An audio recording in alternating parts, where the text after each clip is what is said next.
आयुष्य हे एकदाच मिळते. स्वतःच्या तब्येतीची काळजी स्वतः घ्या आणि कुटुंबाची देखील घ्या. पार्ट 2. जर तुम्हाला सुंदर आणि स्मार्ट राहायचे असेल तर तुमच्या आहारामध्ये भात आणि चपातीचे प्रमाण कमी करा आणि फळांचे आणि भाज्यांचे प्रमाण वाढवा. जर तुम्हाला हृदयविकाराचा झटका टाळायचा असेल तर दररोज कांदा आणि लसूण खावा आणि रोज सकाळी एक सफरचंदसुद्धा खावे.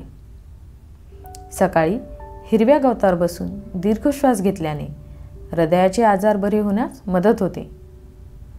ज्यांचे पोट साफ नाही त्यांनी 1 चमचा सुंठ कोमट पाण्याबरोबर सेवन करावे.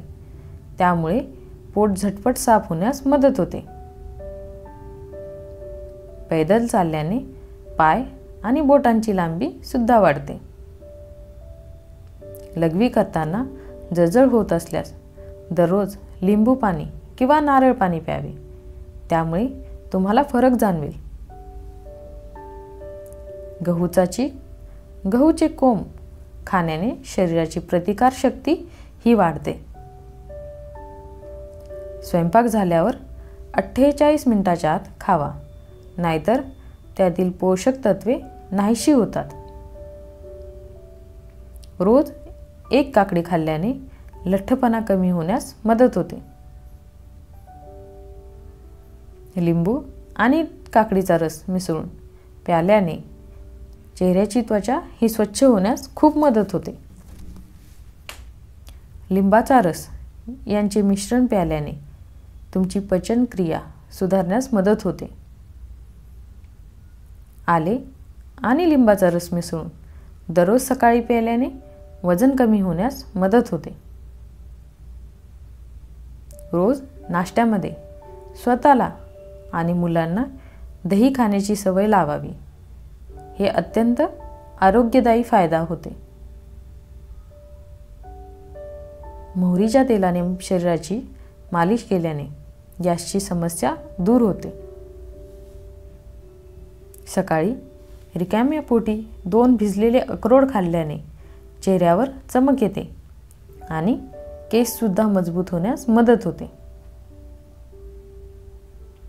नाश्त्यामध्ये दही खाल्ल्याने ॲनिमियापासून सुटका मिळते. रोज दही खाणाऱ्याला कधीही युरिन इन्फेक्शनसुद्धा होत नाही. पोटावर झोपणारी व्यक्ती ही लवकर वृद्ध होते. बद्धकोष्ठतेची समस्या असल्यास काळ्या तुतीचे सेवन करावे आणि त्यामुळे तुमची बद्धकोष्ठतेची समस्या दूर होईल. जर तुम्हाला रक्तदाबाची समस्या असेल तर तुम्ही अंजिराचे सेवन करावे. तुमचा मेंदू कमजोर असेल तर दररोज बदामाचे सेवन करावे. यामुळे मेंदूला शक्ती मिळण्यास मदत होते. दररोज संत्री खाल्ल्याने रंग साफ होण्यास मदत होते आणि गर्भवती महिलांनी संत्र्याचे सेवन करावे, कारण जन्माला येणाऱ्या मुलांचा रंग त्यामुळे निखळण्यास मदत होते. प्रवासामुळे माणसाचा ताण कमी होतो हे तुम्हालाही माहीत असेलच. कारल्याचा रस मधुमेहाच्या रुग्णांसाठी खूप फायदेशीर मानला जातो. लहान मुलांना जंत असल्यास रोज टोमॅटो खायला द्या. त्यामुळे पोटातील जंत दूर होण्यास मदत होईल. उकडलेल्या तांदळाच्या पाण्याने तोंड धुतल्यामुळे रंग साफ होईल आणि सुरकुत्या आणि डाग देखील दूर होण्यास मदत होईल. जास्त मिरची मसाले वापरल्याने व्यक्तीचे आयुर्मान हे कमी होते आणि ज्यांना मूळव्याधाची समस्या आहे त्यांनी मिरची मसाले तर अजिबातच खाऊ नये. एका दिवसामध्ये 4 ते 5 काजू खाऊ शकता.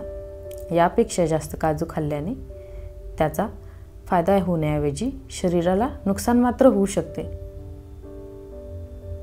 मातीच्या भांड्यात स्वयंपाक केल्यास 100% पोषक काशाच्या भांड्यात स्वयंपाक केल्यास 97% पोषक, पितळाच्या भांड्यात स्वयंपाक केल्यास 93% पोषक, ॲल्युमिनियमच्या भांड्यात स्वयंपाक केल्यास ते 7 ते 13% पोषक असते. भाजलेल्या ठिकाणी बटाट्याचा रस, हळद, मध, घृतकुमारी यातील काहीही लावले तरी चालेल. त्यामुळे थंड वाटतं आणि व्रण पडत नाही. सकाळी रिकाम्या पोटी 1 चमचा मेथीची दाणे खाल्ल्याने गुडघेदुखी देखील पासून त्वरित आराम मिळतो. कमी पाणी प्यायल्याने ओठ कोरडे होतात आणि ओठांवर भेगासुद्धा पडू लागतात. ज्यांची पाचनशक्ती चांगली नसते त्यांनी दररोज उसाचा रस नक्की प्यावा. पचनशक्ती सुधारण्यास मदत होते. उलट्या थांबवण्यासाठी बडीशोपच्या पाण्याने गुळण्या करा, त्यामुळे उलट्या त्वरित थांबतील. रोज काकडी खाणाऱ्यांना श्वसनाचे आजार हे कधीही होत नाही. ज्या महिलांची त्वचा कोरडी आहे अशा महिलांनी नाशपती जरूर खावे.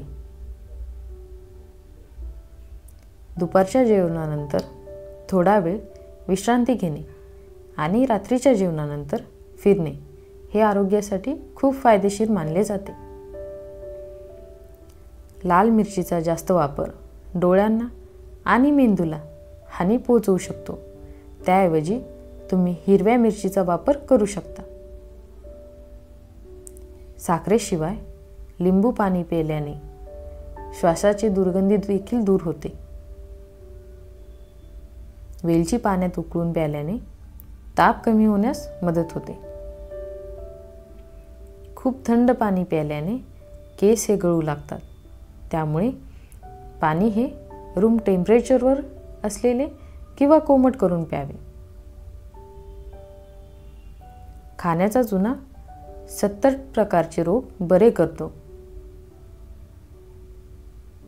लिंबू सेवन केल्याने स्मरणशक्ती तीक्ष्ण होते आणि यकृताची कमजोरी सुद्धा दूर होते. पाणी हे नियमित घोटाघोटाने प्यावे. एकाच दमात पाणी पिऊ नका.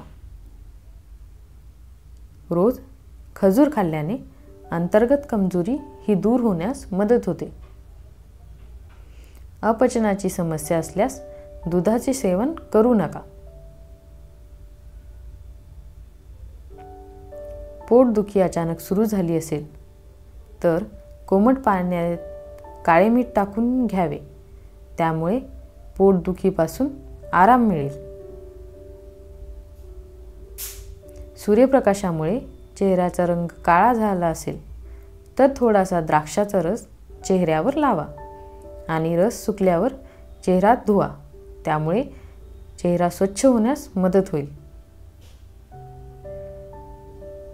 जर तुमच्या हिरड्या आणि दात हलत असतील तर तीळ खावे. साखर, चहा, बेकरीत बनवलेले पदार्थ या पदार्थांचे सेवन कमी करा. मीठ, मैदा या पदार्थांचे सेवन करू नका. लिंबू, मोहरीचे तेल, हळद, मीठ एकत्र करून दात घासल्यास दात स्वच्छ आणि सफेद होतात. दाताचे आजार सर्व बरे होतात. डोळ्यांचा आजार जेव्हा असेल तेव्हा दात घासू नये.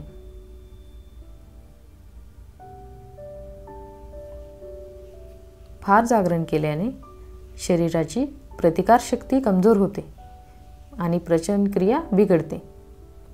मित्रांनो, व्हिडिओमध्ये शेवटपर्यंत बनून राहिला असाल तर धन्यवाद.